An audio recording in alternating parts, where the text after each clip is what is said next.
Dr. Stephen Greer. Thank you. It's good to see you. Thank you for your help. I appreciate it. Thank you. The last time I saw you was probably about 2 years ago. Right. And we had a series of interviews where you went deep into a lot of topics dealing with disclosure and ET and technology and potential advanced technologies from outer space and so forth. Right. A lot has happened since then. Correct. I mean, you've always been ahead of your time, obviously. But some of the stuff you told me just a couple of years ago have now come to fruition, which is really, really amazing. I want to first start by introducing some of the people on my networks may not have seen you before. If they haven't, they're crazy. But now that they're finally learning who you are for the first time, just tell them a little bit about your background and how you got started in disclosure. Well, I'm an emergency doctor and worked in emergency medicine and trauma. But, I had an experience with one of these objects when I was younger. Always had a lifelong interest. My first sighting, I was 8 maybe in North Carolina before you were born in 1963. But it was quite remarkable. Daytime, close up, clearly an extraterrestrial vehicle, seamless. And so I had an interest my entire life. And eventually in 1990, I started the CE5 Contact Initiative, which there's an app called CE5 Contact you can get that is an outreach program from humans to these civilizations to create a peaceful dialogue and liaison between humans and these civilizations. Because frankly, in studying this up to that point, I realized that the United States and other governments had dropped the ball. They had military relationship, had kept it secret, and nobody was paying attention to the fact that the UFOs themselves are just like a car that brought you here. Who's inside the car? Billy is. Or who's inside these spacecraft? Why are they here? And so that was the genesis of it. Now, in 1992, on a beach in Florida near Pensacola, we had a major event, CE5 contact event. There were 4 ET craft in the sky that were seen by about 60 people on a training expedition we were doing, including a couple of Air Force colonels and pilots. And that made it onto the front page of the Pensacola paper, the photo. That then led to people in the intelligence community contacting me, some friendly people and some hostile people. But that sort of opened that whole vein to it. And then a year later, when President Clinton became sworn in '93, I was asked by the director of a think tank here near the Pentagon to set up attend a briefing for the director of the CIA.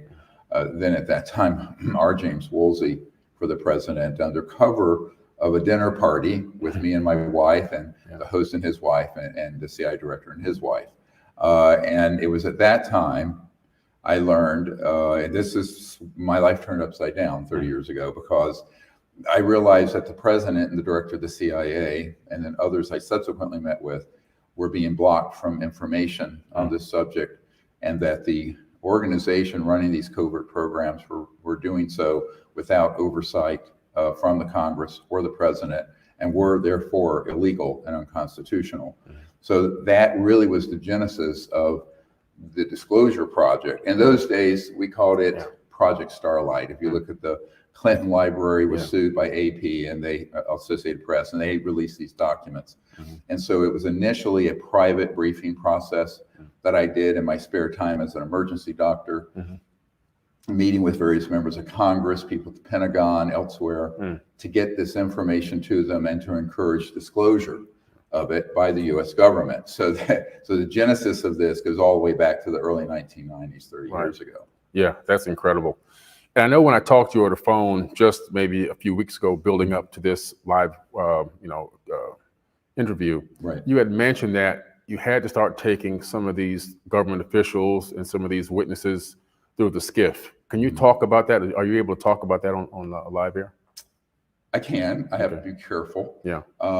So about 16 months ago, a very senior person in the intelligence community here, who works literally with the black budget and oversees the 3-letter agencies, CIA, NSA, NRO, reached out to me because a law previously had been passed, as you know, by the Congress to get a report done on UFOs and UAPs, whatever the name of the day is, Right. And to basically find out what was going on with this. So once the Pentagon confirmed the Tic Tac footage and this UFO footage, very quickly there were people in the Congress, like Senator Gillibrand and others, who put through a law requiring the Director of National Intelligence as well as the Pentagon to report on this. So those folks had been going, I'll be blunt, they had been gaslit. The people doing the investigations, who were, of course, not members of Congress, these are senior people in the intelligence community and staff, and they were basically being given no information, which is predictable. This is what we ran into in the 90s. So they contacted me and asked me to help provide what's called actionable intelligence, details of where these facilities are, where these projects are centered, who's involved, what are the project code names and numbers, which I have, and a number of these sort of issues. So, we're a non-governmental entity. I have no legal standing, to be frank, but, we have collected all this over 30 years. It's an enormous archive of intelligence information. It's the largest in the world by far. And so we had meetings where I would provide this, and then they subsequently had field people out in the field go and confirm it. So they were able to confirm what we were saying, that there were both extraterrestrial and man-made UFOs. The bigger secret are the man-made secret technologies that would get us off the environment crisis and fix the environment and poverty, but that they were still being blocked access into these facilities.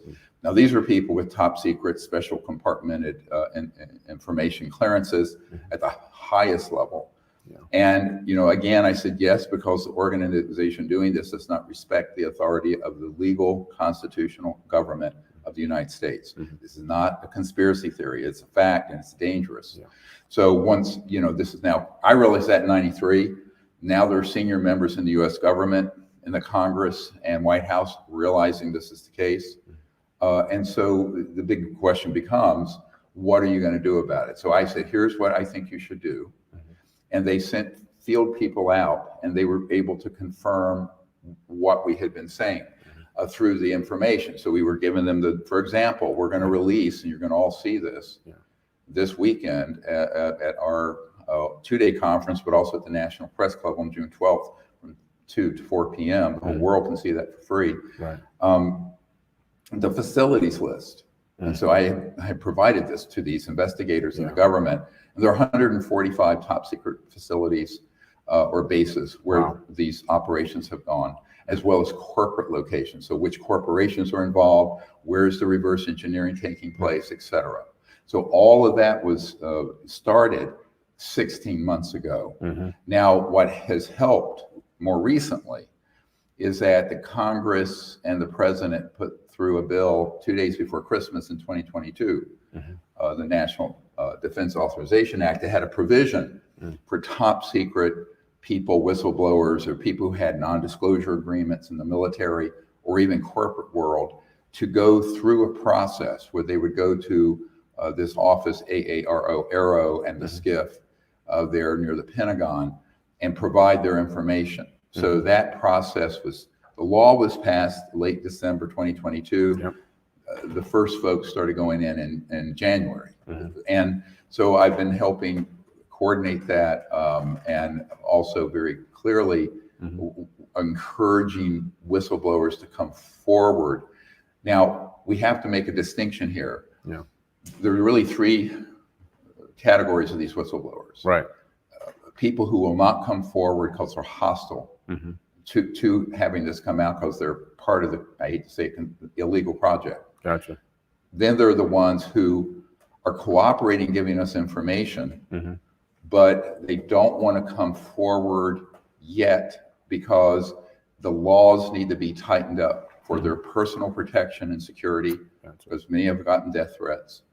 Their security around their pensions or their financial assets, and also where it's very clear that if they were found to have done something illegal, that there'd be a period of amnesty. Gotcha. So we're recommending a further bill be passed to provide these sort of protections for these whistleblowers. And then there's another category, and those are the people who are willing to go through the process now and go to the SCIF and provide information. Right. Now, out of a few of those, there are a handful that are willing to come out publicly. Gotcha. Okay, at this press conference. Right. So you're dealing a distillation. So it's now they'll give you a number. Yeah. We now have 752 whistleblowers and witnesses that we have either previously interviewed or identified or have contacts to. Right. And some are preeminent. Right. For example, there's a senior official in a Fortune 100 company that would like to share what he knows, but recently, after reaching out, he has had explicit threats, death threats to himself and his family. So this is why we're encouraging the Congress and the President to step up the pace of the protective laws for these people's security and safety. Right, that's phenomenal. And just for the viewers, the SCIF, when we say the SCIF, can you break it down for them? Because we know what it is, but well, SCIF is a secure compartmented information facility. So they're all around the city and other parts of the United States. And they're basically places where when you go in, you put your phones and all electronics aside. It's a sealed facility, so no electromagnetic signals can go in or out. Right. And it's a place where top secret information can be exchanged and shared in a secure fashion. Exactly. That's basically what a SCIF is. Kind of like it's a not a neutral boat, ground. folks. It's not. Yes, not. There's a SCIF that's a boat. This is something else. Right. This is really top secret. This is where you can really share information and knowing that nobody can hack into it. Nobody can record it. They can't use those sophisticated cameras with those sophisticated mics outside the building to hear what's inside. Everything bounces off. It's pretty secure, which is very good. It's not secure from this illegal group because they're using. Let me just make. They have some really high tech. They have what are called scalar or longitudinal electromagnetic systems that can penetrate anywhere. Right. And this is one of the problems we've had is getting the people in the conventional government, it's called the legal government, to understand these other operations have technologies. Many of them reverse engineered from extraterrestrial vehicles. We'll get into this, that are thousands of years past what the president or the chairman of XYZ committee in the Congress would know about. And this is what I call the technology gap. It's a disconnect. Right. And it's dangerous because if you don't know what your adversary has the capability to do, then you're not going to strategically make the right decisions. Right. So what I've been trying to get them to understand is that their current SecOps, security operation protocols, and these SecOps are simply inadequate. And therefore, they need to understand that whatever it is they're doing is going to be transparently known and seen by the folks who they consider not cooperative, let's call it that way, and not cooperative to the point of I would use the word, and these folks have agreed with me when I've used it, are involved in a treasonous operation. Treason. Yeah, absolutely. Yeah, and I agree. I've heard you say that before, as a matter of fact. And so you'll be talking about this scalar technology this weekend at the conference, right? Yes, we have a PhD physicist had been, I believe, at Los Alamos, and he is a probably world expert on scalar. Of course, Nikola Tesla talked about scalar waves back 100 years ago, but he'll be making a brief presentation, and then one of our witnesses, who was with Raytheon at a covert facility at South Pole, he's going to talk about the sort of a application of that. It's called a neutrino light sensors and array that's a couple miles underneath the ice at the South Pole, where he worked at that station, and what that capability, the capability of that array is. Right. It's both, I will tell you, it's both tracking and sensing and an active weapon system, which is quite advanced electromagnetic weapon, and rather dangerous. Yeah, wow, that's powerful. Neutrinos. Neutrino light. Neutrino light. Detector and array. Wow. Now, by the way, back in the mid to early 1990s, I met a man who was CEO of electronics company who in the 70s had invented a neutrino light detector that got a national security order placed on it, and the National Reconnaissance Office seized it under national security order, and they put them on the satellites that are up there so that they can track and monitor these extraterrestrial vehicles as they come out of, let's call it, trans-dimensional space-time into 3D. And when they do that, there's a burst of neutrino light, and that allows them to pick up on them. And so those are then connected to weapon systems. And you hear about all these crash retrievals. Well, now in our archive, we have 121 incidences that we've documented, many with whistleblowers still living, of these objects being tracked, hit, and downed that are extraterrestrial. So, which is another whole discussion. And that is the danger of having an unsupervised and unauthorized operation with those kind of technologies that are really creating an existential threat to all life on Earth. I will say it very bluntly. It's a very dangerous, nonsensical thing happening. I've known about this since the early 90s. It's one of the chief reasons back in, when the head of the Defense Intelligence Agency, whom I briefed, General Patrick Hughes, he's a 3-star, and he had been denied access to this information. Now, this is the head of, for those who don't know, the Defense Intelligence Agency would be like the CIA for civilian for the entire military. And this guy is the top guy. And I did a briefing in his conference room at the Pentagon, and he flat out told me that he was denied access, and he thought that there were actions being taken that were dangerous. I said, oh, you better believe it. And I discussed this with him, the fact that we were tracking and targeting these objects who are frankly completely not hostile. But I will tell you, the fact that they're not hostile towards humans and Earth does not mean that they are happy with what this clandestine group is doing. Because we're actually, if people want to know where the threat is, go look in the mirror.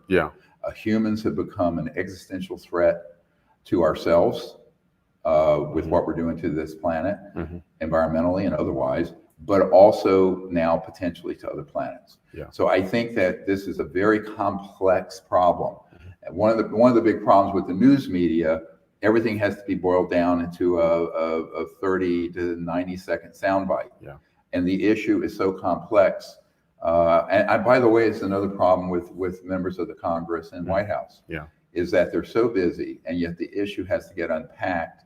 One of the things we're trying to do, we haven't done it yet, is that we're going to unveil what we're calling the Disclosure Project Intelligence Archive, which is many terabytes of data. But what needs to happen, anybody out there, we need someone who's a very good data file manager who can then organize these hard drives and information, and that we can then, what we eventually would like to do is have a website that would be the clearinghouse for all legitimate information on the subject. But we're not there yet. Of course, I can't even imagine what that might cost, and we would have to raise the funds. But there are a lot of technical obstacles to doing it, just because it's a massive. We may eventually have somewhere in the neighborhood of 10 to 20 terabytes. Wow, that's a lot of data. Which is a huge amount for a website, and also a searchable website where it's all indexed and searchable. So this is a technical problem. I'm a doctor and not a tech guy, but we need some really good tech people to help us with that. I may have some people on my team that can help with that. With the project that I've done with searching for space anomalies, we've downloaded over 1 million images from the NASA and European Space Agency Caltech servers, and cataloged them and categorized about 50 to 60,000 anomalies that are searchable, linkable, downloadable, and everything else. We did over the course of 7 years. But we do have the capability of doing something like that. We want to stand this up in the next year. And we're still collecting data. I will tell you, there's on average 2 to 4 new top secret whistleblowers coming into our system every month. We're adding a similar number of top secret facilities.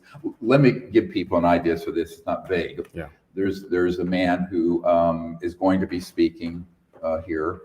He was an Army guy at Fort Bragg. He was taken into an underground facility where there was a kind of a sonic electromagnetic anti-gravity operation with this massive, thousands and thousands of pounds heavy, looked like a granite cubic rectangular object floating. Wow. And he knew the name of the area where it is. So see, every time one of these whistleblowers comes forward who've actually been in the system, whether it was an accidental event in his case or worked in it, we grab that information and put it on our facilities list. Gotcha. So when you see this facilities list that we're going to be releasing, keep in mind that every dot on that map and everyone in the list is backed up from witness testimony and files. Right. But of course, those we can't release without the whistleblower's permission. Gotcha. So one of the things that's a problem for me personally is that having debriefed all these hundreds of top secret witnesses, but when they're not willing to come forward publicly, like has recently happened with one of them, what happens is that the best I can do is provide the information, but what we really need is a process, an open hearing. And this, I've had a conversation with a member of Congress in the House, is to have and this is news, to have an open hearing process, not in a skiff, where these witnesses can be subpoenaed and be sworn in under oath and come forward, and the whole public will know about it. Because I think the top secret process is dangerous in the sense that if it's top secret going through a Pentagon office like Arrow, how much of that will ever get out to the American public? How much of it will actually get to the members of Congress? Because I know that there's a letter we have from the chair and co-chair of the Senate Intelligence Committee recently, written in April, where they were very unhappy with the progress and the reporting back out of Arrow to them. I have this letter, and we can show it to you. My assistant can get it to you. And I think this is a big problem because it gets back into is the fox guarding the hen house sort of problem, right?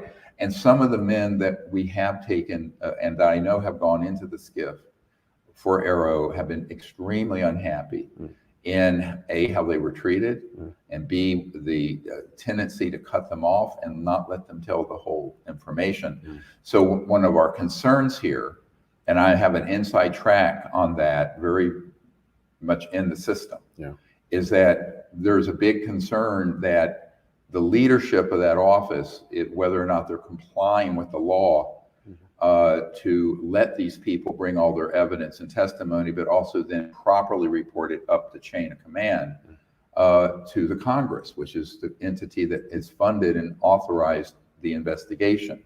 So this is something, again, in a democratic republic like the United States or any democracy, there has to be proper oversight of these sort of operations. And I think we have to be very, very vigilant that this doesn't end up being like prior government investigations, which were basically dog and pony shows that furthered the cover-up. Right. And I'm actually quite concerned about that from the things I am hearing, not from the rumor mill, or the UFO chat rooms, but from these top secret guys going in, what they tell me afterwards. So we are concerned about that, and I think we have to be vigilant. What government agencies could have the power to cover up these UFO and UAP crash retrievals and so forth without any oversight from the front government? All of them. So let me explain how, a little bit of history here. When you start dealing with top secret operations, they're very highly compartmentalized. And there's special access projects. And as you know from our documentary, Unacknowledged, there are ones that are unacknowledged special access projects. Now, within those, and those mean that if you're not in the project, you're not to tell anyone outside of it. Those have been, and not just on the UFO issue, on a number of issues. Around Contra, for example. But now there's a branch of those that went rogue. And the rogue ones don't have any legal oversight. So a lot of people confuse like the black budget of the United States, which is very, very secret. That the legal black budget, it's legal, is known by the president, his guys, and the chief oversight committees and members of the Senate and House. I'm talking about ones that have gone so rogue and black that they're not overseen, Gotcha. but they're enfolded. It's like those Russian folding dolls, you know, where you stack the dolls. I forget what they're called, but protege dolls. Yeah, exactly. But they're hidden within other SAPs, other special access projects. And of course, we uncovered this back in the 90s. And so that structure, let's say the architecture of the secrecy, unfortunately, allows for those operations to go completely unsupervised, even by senior members of the Pentagon. For example, General Patrick Hughes, or you all know the memo leaked out from Dr. Davis about my briefing, the head of intelligence for the Joint Chiefs of Staff, Admiral Wilson. That happened because even though he had this very high position, which, you know, he was the J2, he was in charge of intelligence for the Joint Chiefs of Staff. Right. And when we gave him some information about this, he made some inquiries. He was not only denied access, he was threatened. And now, you know, people go, how is that possible? Yeah. Now, a lot of people back in the day, when I first said this happened, so this cannot be true. Later, this memo leaked out from Eric Davis. They went, oh God, it was true. Look, you know, some of the things I say, people go, wow, that's really out there, but it's all based on fact. Yeah. And it's all true. And people will come to find that what we've been saying in the 90s and 2000s, and now in the 2020s, it's when it all comes out, every bit of it will be true. Yeah.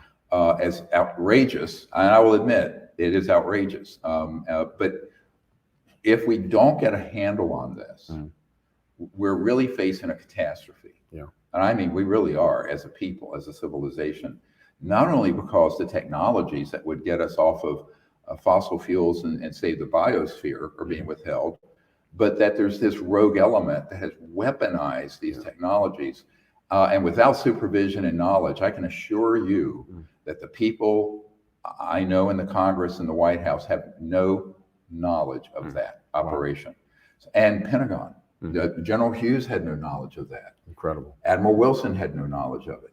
So when you have that happening, that group really is a threat to world security and national security. Right. So one of the things that I want to remind people, there's this wonderful quote from one of the very first directors of the CIA, who in 1947 was CIA director.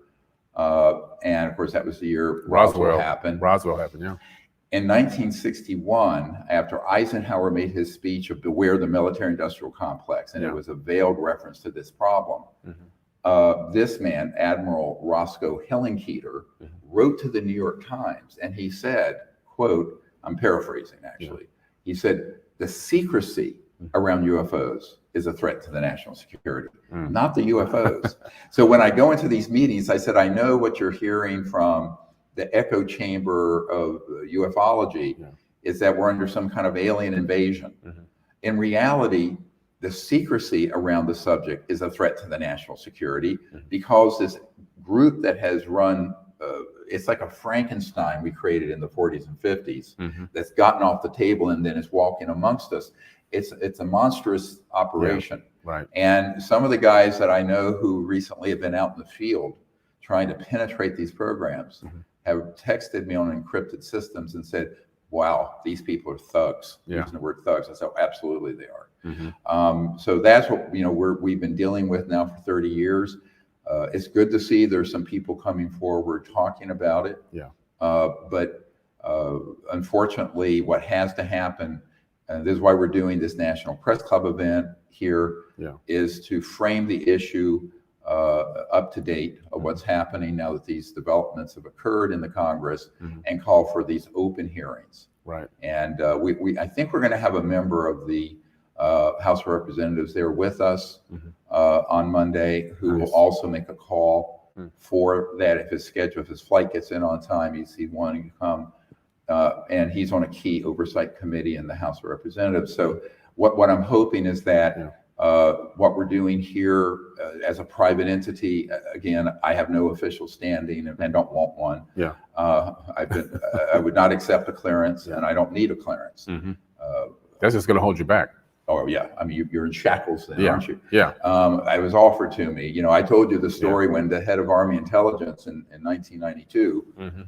first threatened me and then offered me $2 billion to be part of the board Right. dealing with this, the so-called majority joint intelligence committee, MAGIC. Yeah. And I said no, thank you. Mm-hmm. But and that was a lot of money. $2 billion. I mean, it'd be a lot now, but in 1992, That's a lot of money back then. and it was all black money, Yeah. illegally gotten. Right. I mean, you can believe the mechanism for the funding, which we're also going to expose this weekend. Nice. Yeah, probably illegal arms, drugs, you name it. The whole. Oh, it is all drug running. Yeah. Criminal operations. Yeah. Yep. Yeah. Oh, absolutely. Yeah. I tell people this is why there's an attorney, Derek Garcia, who has come forward. I've sort of been mentoring him since he was 21 maybe, when he was at Wesleyan. He's now an attorney, public interest attorney in Albuquerque. Wow.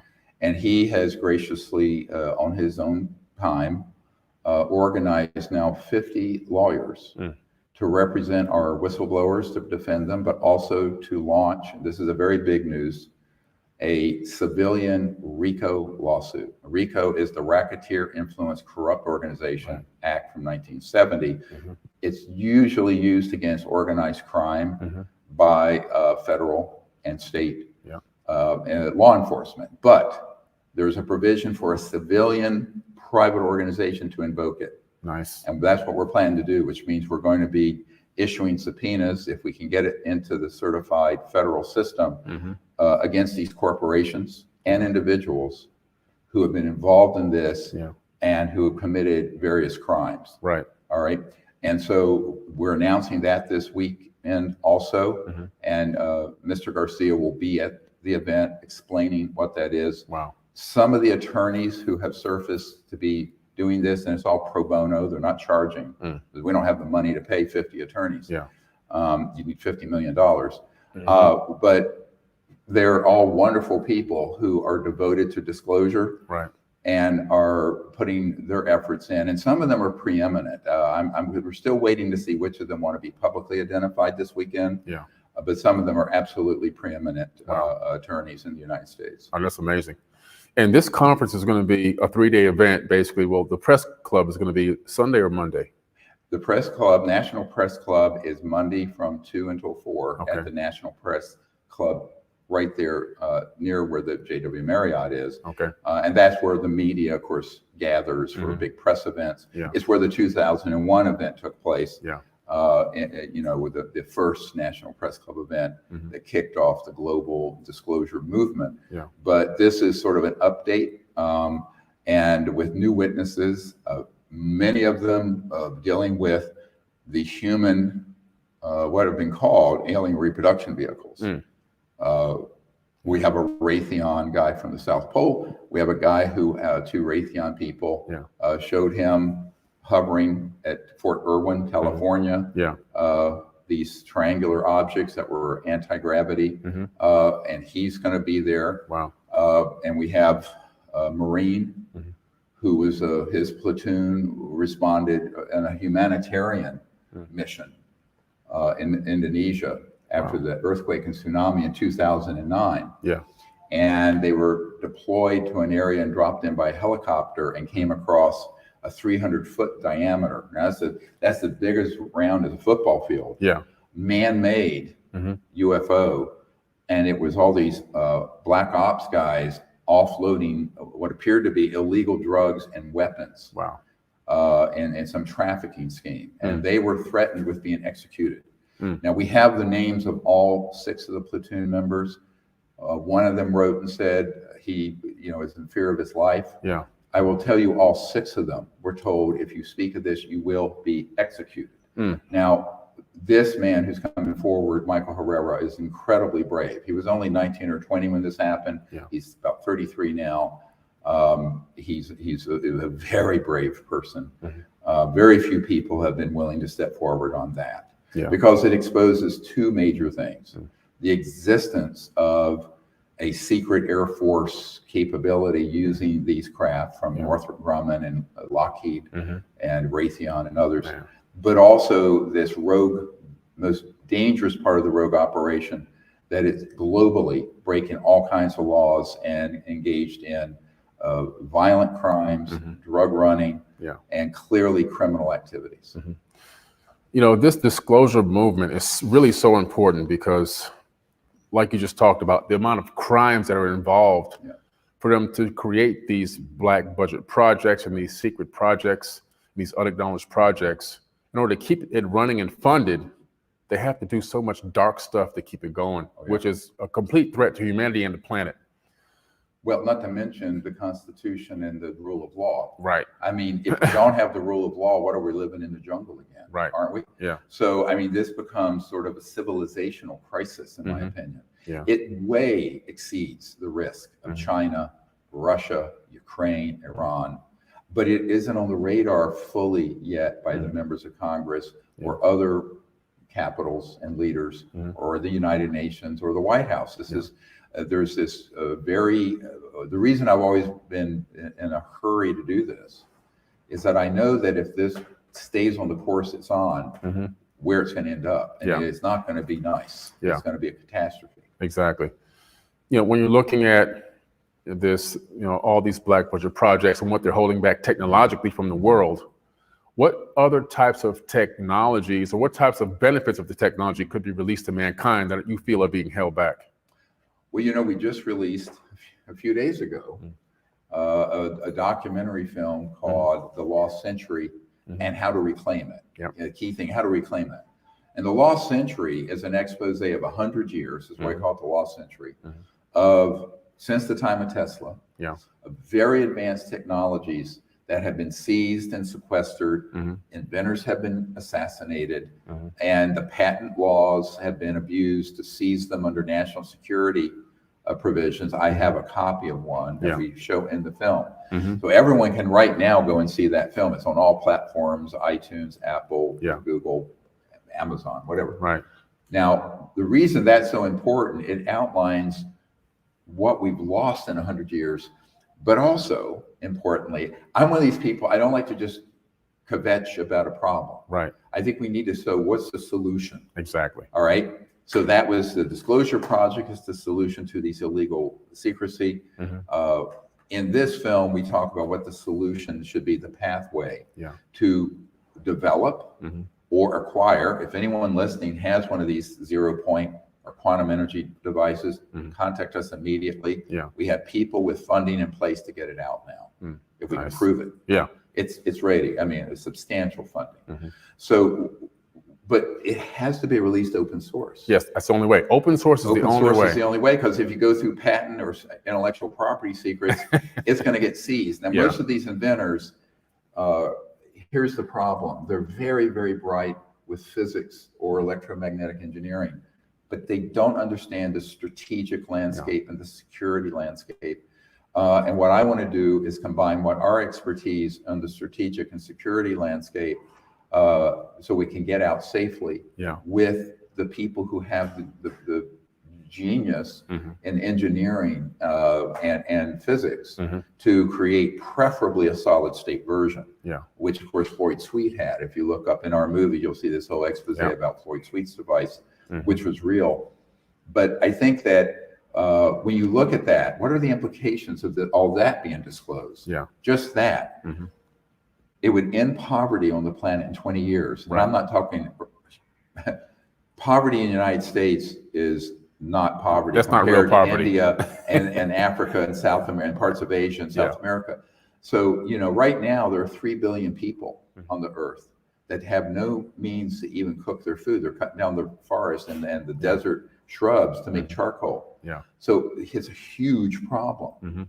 And so I think one of the big questions is, if we can bring these technologies out, given the internet and it's open source, then thousands of companies will spring up, just like the internet was open source. Thousands of tech companies sprung up and created hundreds of trillions of dollars in industries, everything from Amazon to Alphabet to whatever. So when this happens, it'll be a tide that lifts the whole world up. Now, it will also end all pollution on Earth. I mean, literally all pollution, air, water, ground, because these technologies, because they're, quote, free energy, and there's a chairman of a major corporation in America who wants to come forward, who has said point blank, yes, we have those free energy devices to us. Now, he's afraid to come forward because these corporate thugs are more dangerous than the assassins out of the CIA, trust me. So I think that this is something that if the people unite around that effort, we should be able to create a civilization within 10 to 20 years where there would be no poverty, no pollution, sustainability, but wouldn't be just, windmills and solar panels, which ain't going to get us there. No. It's the energy density, and it's so expensive.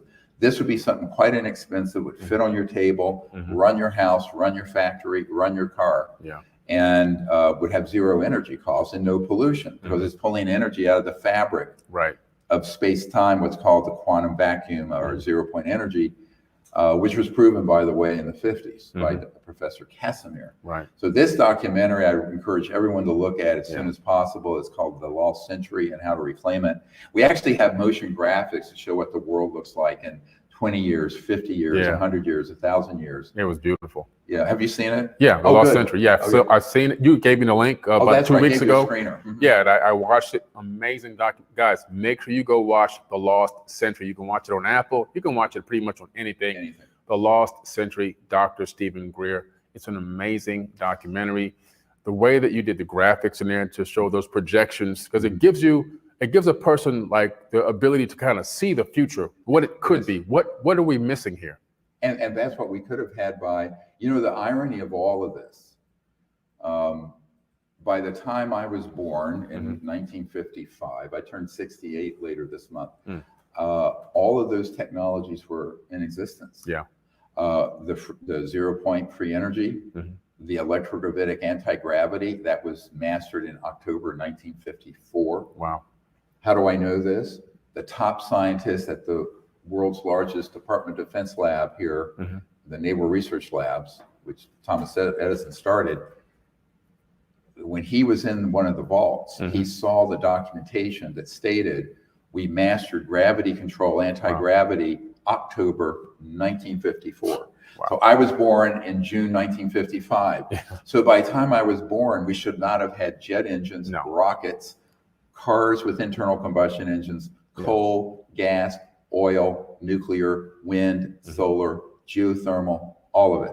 Now, the good news is it's like the ET said to Colonel Corso when he said, "What's in this for me?" And the ET said, "A new world if you can take it." But who's going to be the losers here? Well, you do have hundreds of trillions of dollars in assets in petrodollar and oil and gas, public utilities. So one of the problems with this is when people talk about a disruptive technology like, a ride app, like Uber or Lyft. I mean, it replaced taxis. But this would totally transform the planet, but there will be people who will be disrupted. Okay, and I think now not the big corporations that have already made thousands of trillions of dollars over 150 years, but the average worker. Let's say you're an oil rig worker or a public utility worker. There needs to be a plan that as these technologies come out, we provide the training and support to transition them from those smokestack industries to this new high-tech energy sector. Because there will be huge jobs resulting from that. But we have to think this through. And it needs to be compassionate to the rank and file people who would be adversely affected. Absolutely. I mean, that's something I've said for 25, 30 years. But that can be done. I mean, we can absolutely do that as a people, not here, but just globally. Globally, we can come together as a people and do this. But ultimately, it will grow the economy and the world's poverty. I predict in about 20 years would be gone. Completely gone.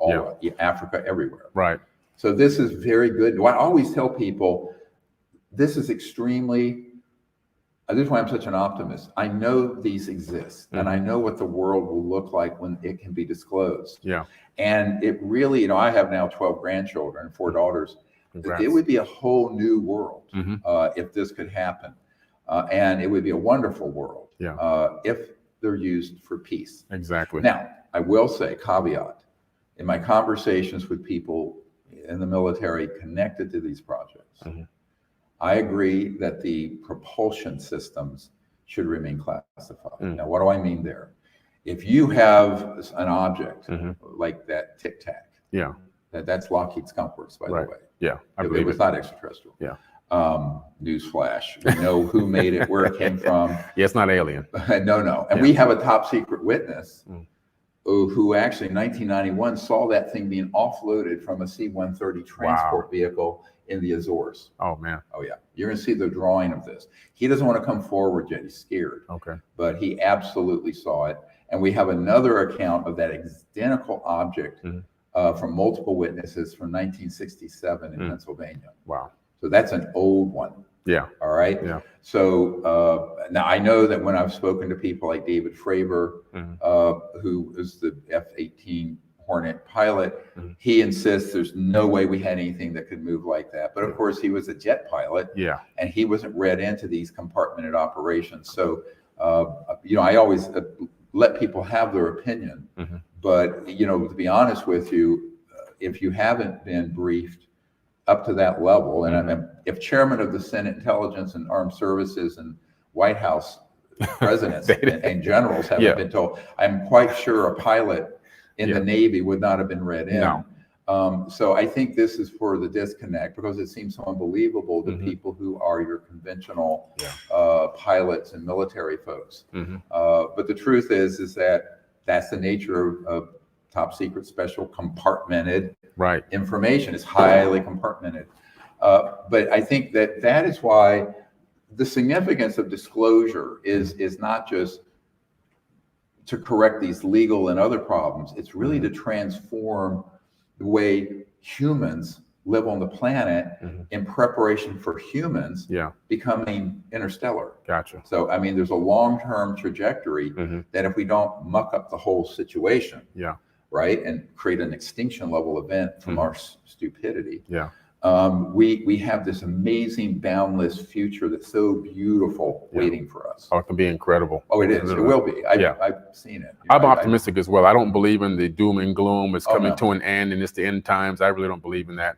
This is the best time to be alive, and I think that we're on the precipice, and people like you are really pushing the forefront in getting us to the level where we can break through and usher ourselves back to a golden age. And I think we will definitely do it because we've done it before. Yeah, global golden age. Yes. It'd be like the Shambhala kingdom, the mythical. I think it might have existed. That was in that small area of the planet for the whole planet. Yeah.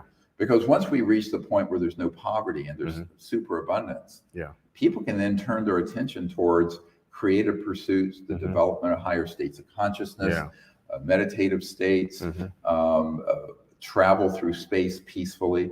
The trick here, however, with humans is that in these covert programs, the tragedy is these wonderful technologies that could be used for good have been turned to war. And if you look at the course of human history in the modern technological era, almost every breakthrough, atomic, nuclear, had its first application in a weapon system. And so the problem that's got to get fixed, and this gets to be a very important social, even spiritual, civilizational discussion, is all this is poised. It is coming out. This is all coming out. We know this is coming out. I'm going to say something a little bit that's dangerous, but I'll be discreet in how I describe it. But this is all going to come out one way or another. The question is, we need to begin having the conversation with global leaders.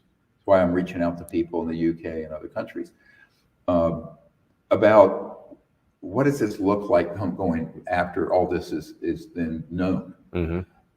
Is it another arms race? Do we take these technologies and weaponize them? Do we weaponize them against extraterrestrial peoples, which has already happened? We have to be very careful, because once you cross the nuclear threshold, past the nuclear into these technologies, they are potentially significantly more lethal than a hydrogen bomb. And so we have to begin to ask the question, what are we going to be when we grow up Yeah. as a species? Yeah. You know, Right. we're sort of in an adolescent rambunctious phase, Yeah. right? And unruly Mhm. humans. Yeah. But if we reach this point of maturity at what's been called a level 1 Mhm. civilization, Michikaku and others, Yeah. where we're peaceful globally, Mhm. we're fixing the environment, then there's hundreds of thousands of years potentially of unbroken evolution and exploration. Yeah. But if we don't get this right, I will tell you, it is the end. Yeah. We're going to hit an extinction level event. So when I say that the stakes involved with this cannot be overstated in their importance, I mean it. It absolutely it cannot be overstated. You're right. There are theoretical physicists and astrophysicists that have claimed that based on just sheer numbers and civilizations that are out there in our own Milky Way that have reached a high level and have actually destroyed themselves. There could be literally thousands or maybe even millions of destroyed planets out there where the people destroyed themselves and they're just sitting there barren wastelands. Well, some people think that happened on Mars very, very long, millions of years ago. There's some evidence for that. So, you know, there are lessons here. You know, we need to learn from history or we're going to repeat it. Yeah.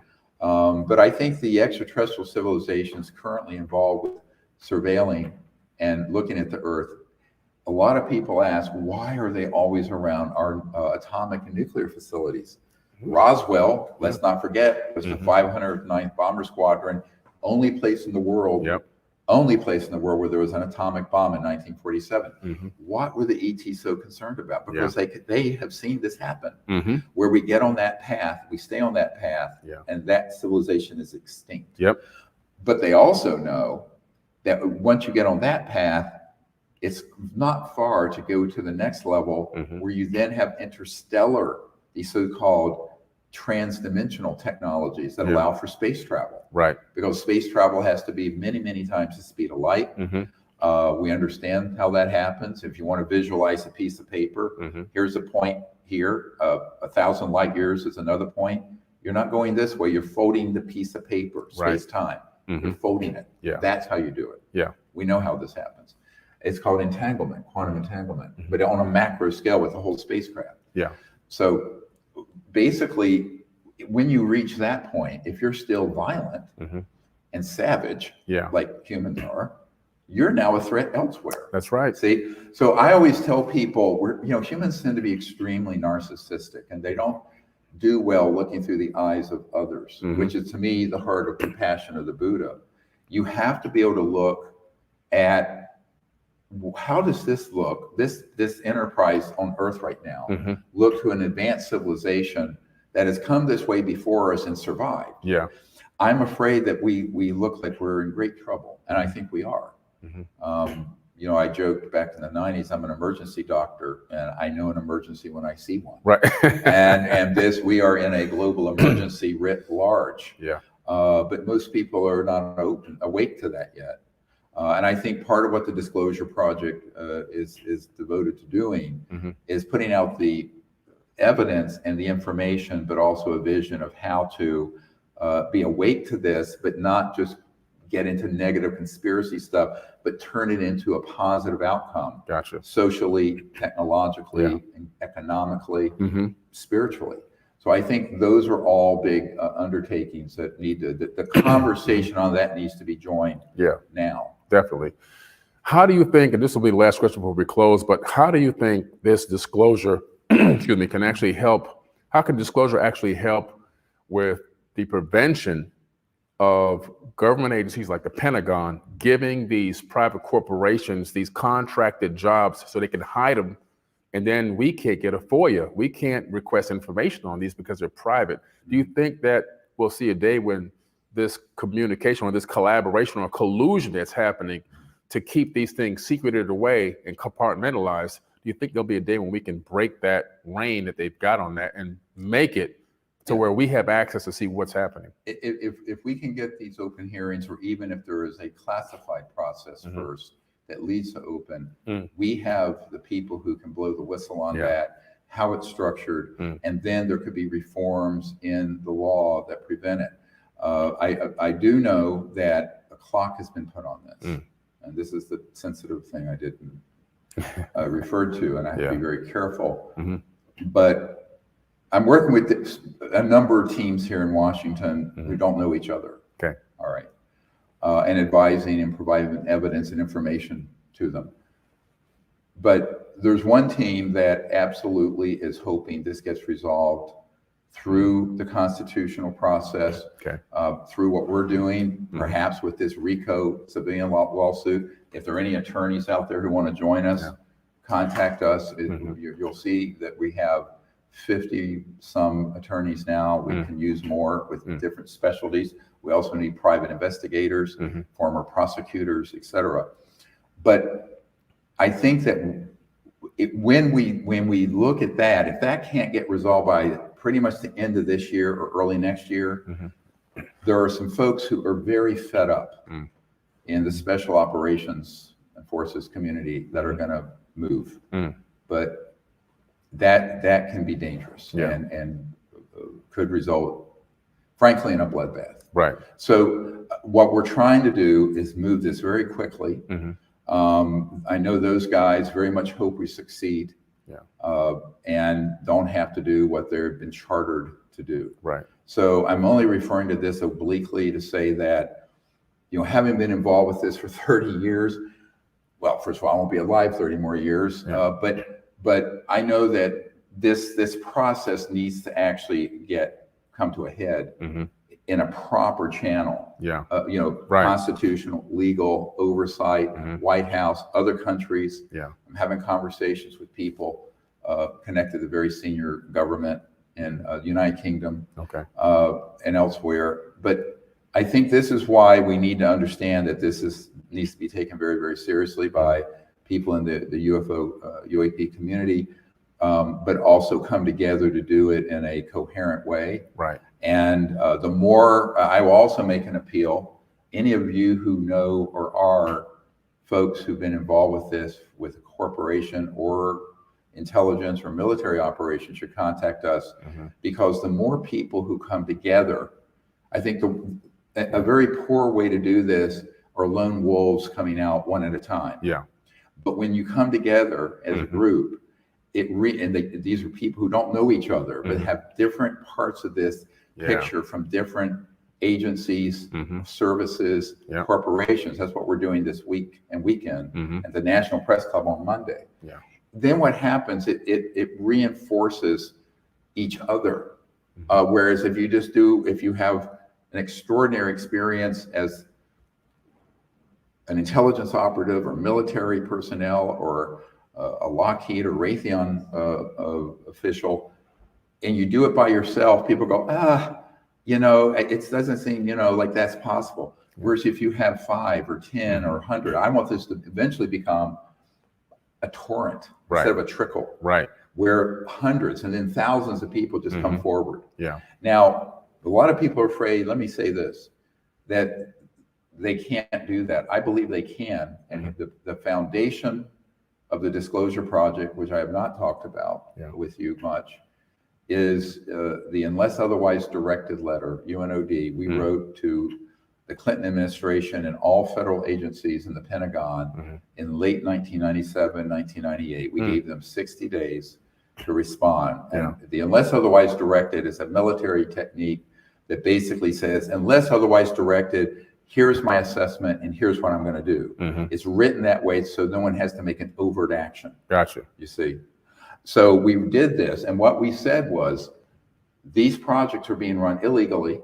Therefore, the non-disclosure agreements and the secrecy oaths that anyone has taken, corporate or governmental, are completely nullified. Yeah, they're invalid. They're invalid because the underlying operation is illegal. Gotcha. Now, if you're just someone who's a foot soldier in this, a Delta Force guy or a Navy SEAL, or someone who's working at a corporation as a part of this huge operation, you wouldn't know that.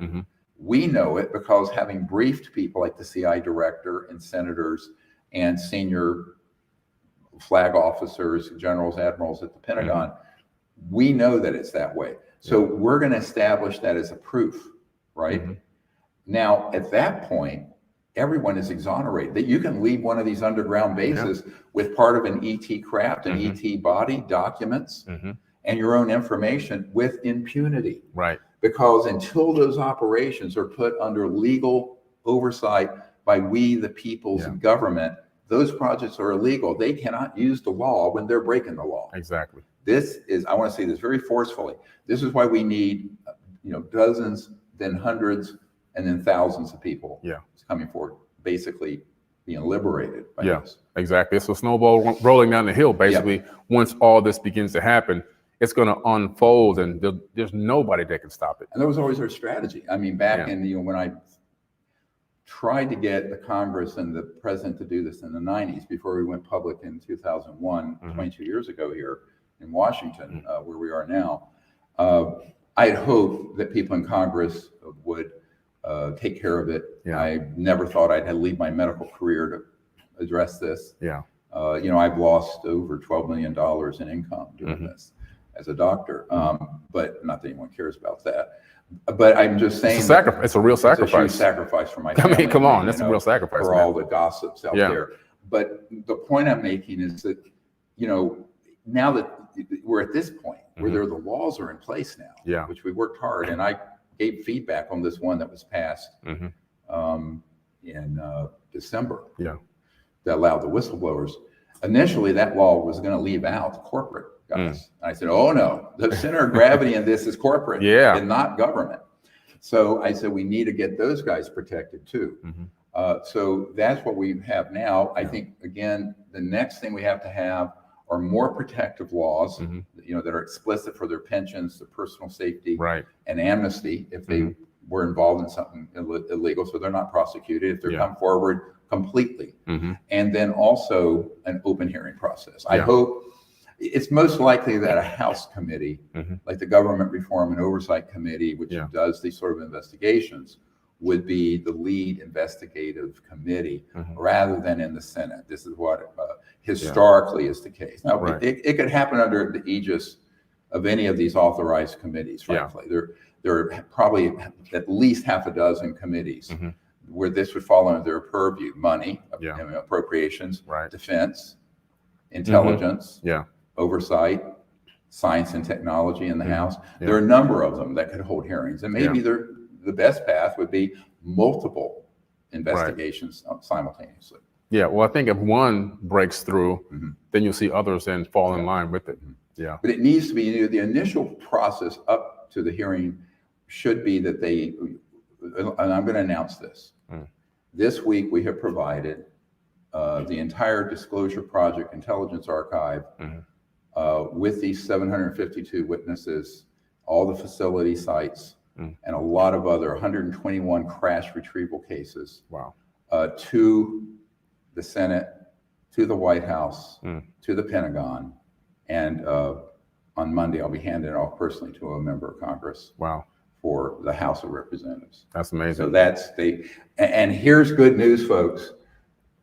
At this point, there can be no excuses. The U.S. government now will have in their possession everything they need to get to the bottom of this, and I mean everything.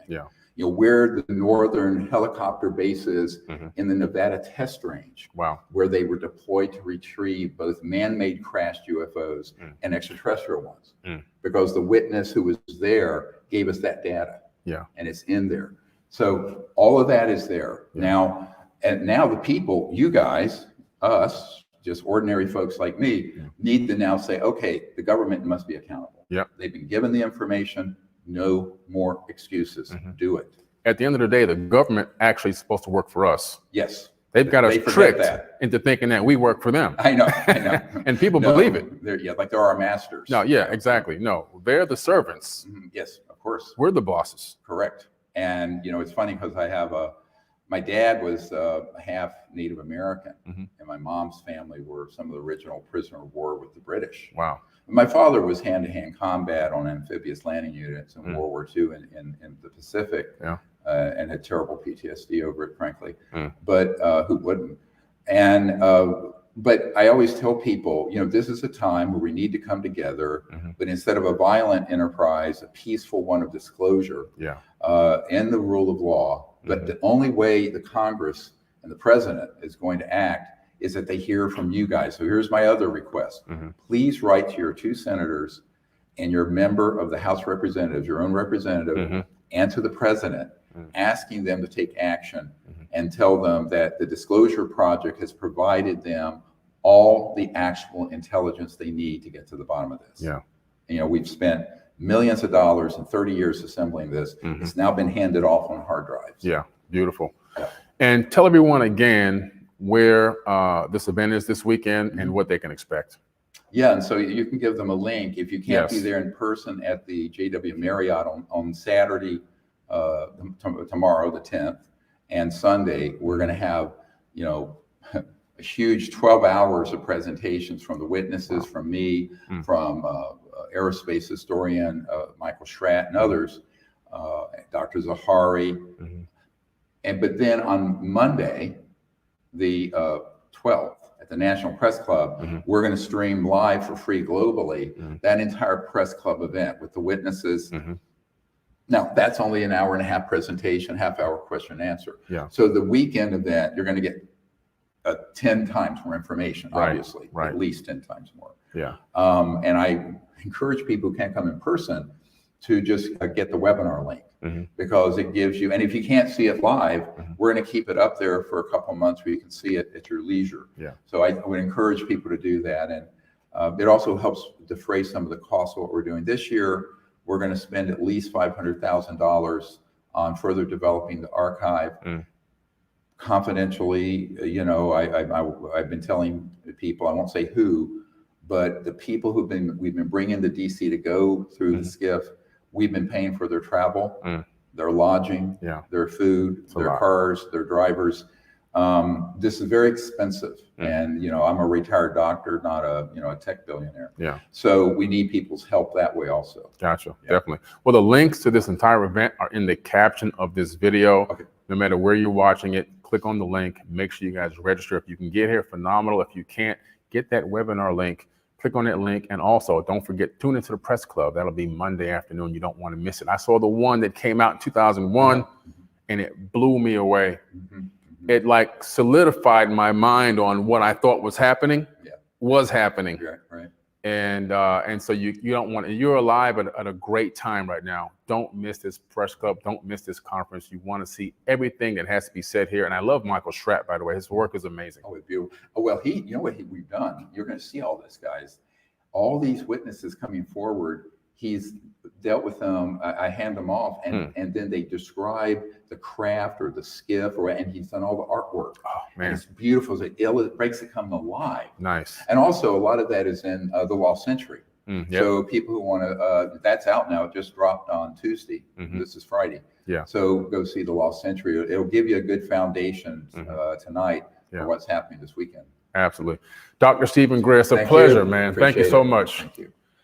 Again, another Forbidden exclusive. We have Dr. Stephen Greer here. Don't miss this incredible conference. And again, Monday, the Press Club 2.0 is coming to you live worldwide. Don't miss it. Be a part of the disclosure. Peace. Thank you, guys. Thank you. It's great. Excellent, man. Hey, thank you, sir. Good. Phenomenal. That's great. Yeah. Hope that covered everything.